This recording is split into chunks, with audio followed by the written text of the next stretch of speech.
everybody and welcome back to my channel, Adele with Love. It's always good to see you, so thank you for watching and I hope you enjoyed this video, so let's get right in. Although, can we just take a minute to appreciate this hat that I recently got? It's just like Blair Waldorf all over the place. Like, hello. Isn't that like just adorable? It's very old school, but yeah, all I get is like Blair Waldorf vibes. So cute.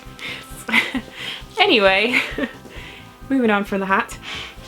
Today I wanted to talk about TV shows. Oh, you know, when I was younger I used to watch a lot of TV, like a lot. I used to record them on video and everything so I could watch it. I don't really watch that much TV in the grand scheme of things nowadays. I've said many times that I tend to just stick to YouTube videos and catching up on shows that I really love, so I don't have a lot of current shows that I watch. I'd say there's like 5 shows that I consistently watch. Is that a lot? I don't know. But I wanted to talk about shows that I love, both old and current, and hopefully you enjoy them too. So as usual, if you enjoy this video then please give it a like, and especially if you enjoy the shows that I'm talking about, or if you can suggest any ones that you think I would like based on what I'm talking about, then please leave a comment below, right there. Thank you. The first show I want to talk about is Once Upon a Time. My friend Joe got me into the show and I absolutely love it. This season is testing my patience a little bit, but it's such a good show. It's so clever and I love clever shows. Don't know the story. Basically, it starts out with this woman called Emma Swan. We meet her in New York or somewhere, and basically the premise is that she is destined to save this town called Storybrooke, and she needs to save the people because they're actually fairy tale characters, all the fairy tale characters that we know and love, stuck in this town called Storybrooke, and they have no idea who they really are. They've got different identities and they've been cursed. So Emma has to break the curse basically and let them know who they really are. You've got Snow White, Ariel, the dwarves, Prince Charming, an evil queen, like so many characters that you know, Cinderella. I haven't seen Aladdin or Jasmine yet, but what can you do? But just like a lot of fairy tale characters, and Tinkerbell, everyone, you just meet so many people. And what I love about it is they do a backstory for the characters. So obviously if you've read the fairy tale, you know what happens. But with Once Upon a Time, they delve a little deeper and they make the stories a little bit darker at times. I just think it's really good. It makes you cry, and it's gonna sound absolutely cheesy as hell, but it honestly like makes you believe in love, if that makes sense. Like part of the show is a lot of people finding their true love or being with their true love. I don't know, it just warms your heart. It's so, like, I'm a romantic anyway, but I just find it so beautiful to watch these love stories play out on the show. So yeah, I think if you enjoy a slightly cheesy at times, little crazy show, but interesting, intelligent, and reminiscent of childhood, then it's definitely a good show for you. And that is on Netflix. Second show. The second show is an oldie but a goodie, and it is Gilmore Girls. Ugh, Gilmore Girls, it just warms my heart, it truly does.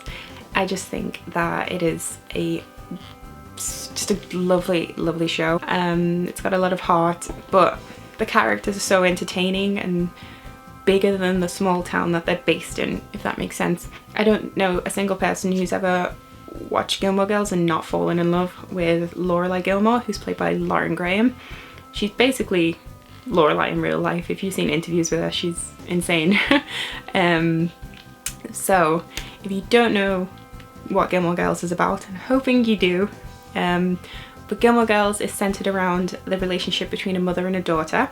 The mother had her Rory, the character's name. The mother had Rory when she was 16, so it's not only the past that she went through of being a teenage mother, but it's also the relationship that her and Rory have, because they are pretty much best friends first and mother and daughter second. And then there's a contrast between Lorelai's relationship with her mum, which is the complete opposite. They're not even friends, never mind best friends. They just have different views, different beliefs on every single thing. They don't get along. And it's really great to see both sides of the spectrum, because not everybody has that relationship with their mum that they can call them the best friend. And not everybody has a tumultuous relationship like Lorelai and Emily. I just love the show. And what I also love about it is that Rory, who's the daughter, she's introduced to us, she's 16. I love that she's so intelligent. They've made her a proper bookworm, so intelligent that she has to move schools to a better school that's going to challenge her. Even though they've made her this intelligent and bookwormy character, they've also made her really entertaining. She watches trashy TV with her mum. She's just got a great balance, and rather than being a cliche geek, I don't even want to call her a geek, I don't like calling anyone that, but rather than being that kind of typecast, yeah, they've given her the best of both worlds, and I love that, because I love to read, but it's not all I do. So it's nice to see an intelligent character with a bit more depth and someone who you can relate to. And one of the reasons I'm so excited to talk about Gilmore Girls is obviously because the Gilmore Girls revival. The Gilmore Girls is coming back in October or November, I believe, this year. It's 4 episodes that are 90 minutes long, and it's going to be on Netflix, and I'm so excited. Oh my gosh, I can't even tell you how excited I am. I added it, like, it's available on Netflix now to add to your list to update you when it's on. I nearly cried. Like, I added it to my list and legit nearly cried. It sounds pathetic, but this show, it will always be in my heart. I just love it. I love everything about this show. And roll on November, because I'm so excited. I'm gonna be like a big kid, and I'm just gonna do it old school style, full on Gilmore Girls, with a pizza and with Pop-Tarts and with coffee. I am just gonna sit and love life while I'm watching it. Pizza and Gilmore Girls, what more do you need? Another show I want to talk about is Orange is the New Black. I feel like people are gonna think I'm being paid to promote Netflix, but honestly, I don't have a TV aerial right now. All I have is my smart telly, so I literally watch YouTube and Netflix non-stop. And Orange is the New Black is a Netflix original, and it's amazing. It's so funny, and also just makes you cry. It's everything. It's just amazing. The cast is insane. It's actors that you recognize and new ones as well, and they're all just phenomenal. Like, you can see why they keep winning awards and why the show is as huge as it has gotten so far. I mean, the new season's back in June, and oh, I'm so excited. I literally cannot wait. It's hilarious, and I love that I love that, again, it gives you a backstory to the characters that you're watching, particularly because it's based in a women's prison. So I know there have been many prison films before, prison series, but with this one, I don't know, it's just really different. It's based on the book by Piper Kerman, so she is a character in the show, but it's very much an ensemble cast. Like, I wouldn't say Piper is the main character. We see her more, but I wouldn't say I'm solely interested in Piper, to be honest. Last season, everybody just kind of hated Piper. But all of the cast and all of the characters are so great, and I love getting the backstory of all of them, like how they got to be in the prison, what crime they committed, how did they get to that stage before they committed the crime, or even if they were framed. It's a really interesting watch, and the character development that they are doing, it's just amazing. Based in a women's prison, but you get to see the prisoners' backstories as well as the prison guards, so you see everybody and everyone's involved. Granted that it is not as realistic, I'm sure, as an actual prison in some of the scenarios that happen, but it's still a great way of connecting with that kind of side of things. Just, I hope that it has many more seasons ahead of it because I'm obsessed. So I highly recommend it. I think everybody has probably tuned into it just to see what it's about already, and you won't be sorry, because even I, like, my brother showed me the first episode. And I was like, what the hell are you making me watch? But just carry on watching it, you will not regret it. I don't want this video to be too long, so I'm just going to talk about one more show that I am currently loving / obsessed with. I have my moments with this show, but overall I do really love it, and that is Mistresses. Mistresses, to be honest, I was expecting it to be more Sex and the City-esque when it first started and from the promo and stuff, but I wouldn't say it's too risky. Like, I feel like it is a kind of a family show. I watch it with my sister and my parents, and there's not like a great amount of sex scenes or anything. I just really enjoy it. It's based on 4 women. One of them's married. One of them's married but having an affair. One of them's single but she's sleeping with a married man. One of them just sleeps with anybody, and then the other one was married but is a widower. Also, you think. And that's where it begins. So obviously there are affairs going on, which is the title, Mistresses, but it's really just about the 4 women and their friendship. And I don't know, I really enjoy it. It's not like ride or die. Like, I don't think I'd buy the box set as of yet, but I'm never sorry for having watched an episode, which sometimes I can be with other shows. Sometimes I feel like it's gotten silly, or that episode wasn't very fun, or I didn't enjoy it. But with Mistresses, I'm never disappointed. It's just a really great show, and it's one that, again, you can kind of zone out and just enjoy. And oh my gosh, season 3, the finale of season 3, the cliffhanger, oh, I cannot handle the cliffhanger that is going on right now. I was literally like screaming. It is the mother of all cliffhangers for Mistresses.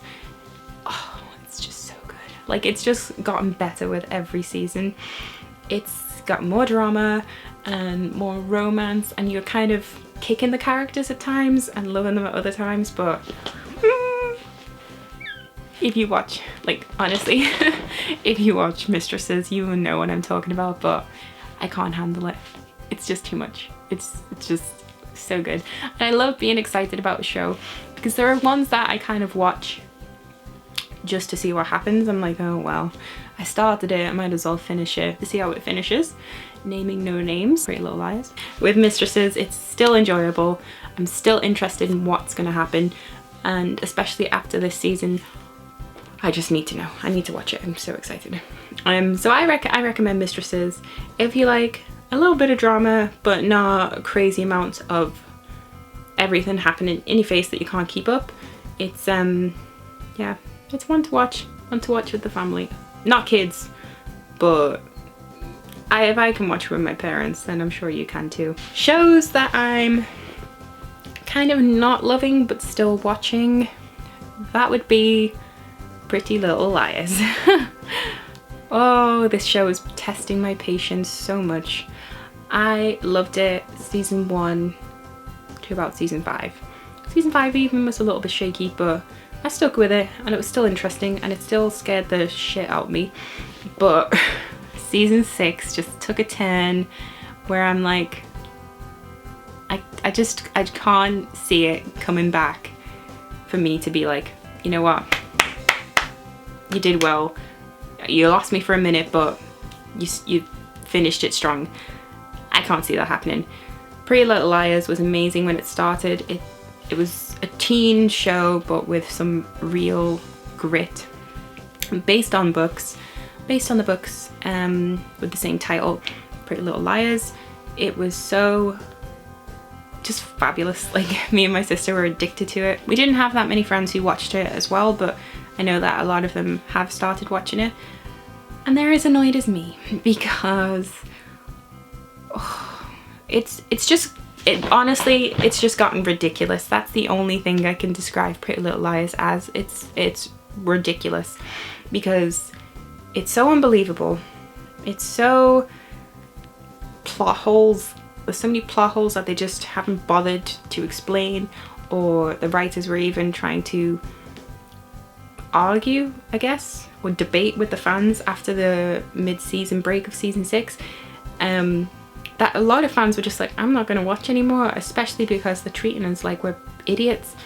And a lot of the fans pointed out moments and plot holes where the writers were like probably thinking, oh crap, I forgot about that. And maybe, just maybe, they're going to surprise us all and flip it back and be like, that's why we did this storyline. This isn't actually true or whatever. But I'm almost like, even if they do that, I'm always kind of tired of it.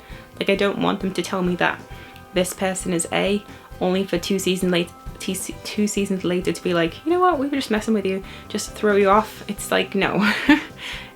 You should have, the show probably should have finished about season 5, but it got renewed for 2 more seasons, so up to season 7. And I feel like the writers or the creators or the network, I don't know, I feel like they just got greedy. They saw that they had a successful show, so they wanted to keep it going, which is fair enough if the storyline's right. But if keeping it going is going to compromise the storyline, I just don't agree. You should keep it going just for the sake of it. I like Pretty Little Liars, and I am going to watch it to the end just to see if I'm proved wrong. But it is really kind of like, I'm not invested in the show anymore. I watch it because I'm a really big fan of the actors and I want to see it through, but I don't have a lot of faith in the storyline anymore. So yeah, that's a show that I am still a fan of, but I'm not really loving it at the minute. Think of any more shows where I have that strong of opinion, because honestly, if you haven't noticed, I get really passionate about the shows that I like. I don't think I will be able to discuss How I Met Your Mother with you guys because, oh yeah, it's a touchy subject for me and my friend Joe. So maybe one day I'll get Joe to do a video with me, but it's honestly going to be like, who can rant the longest about How I Met Your Mother. So yeah, I get really passionate about my shows. I don't watch a ton of them, and there's so many shows that I probably should watch and I've been told to watch, but I just haven't. But right now they're the ones that I'm really, really loving, and one that I want to love with all my heart, but it's just testing my patience. So let me know what you guys think, especially of Pretty Little Liars. I know there are a lot of Liar fans out there. I want to know your thoughts. Are you kind of feeling on the same page? Are you sick of it? Do you feel like the writers are going to redeem themselves, or do they have anything to redeem, in your opinion? Let me know of any of the shows, particularly on Netflix, because that's all I have right now, that you are loving, and I will possibly give them a watch and maybe film an updated video for new shows that I'm liking. So as always, if you enjoyed this video, then please give it a like, and I will see you very soon for another video. Bye!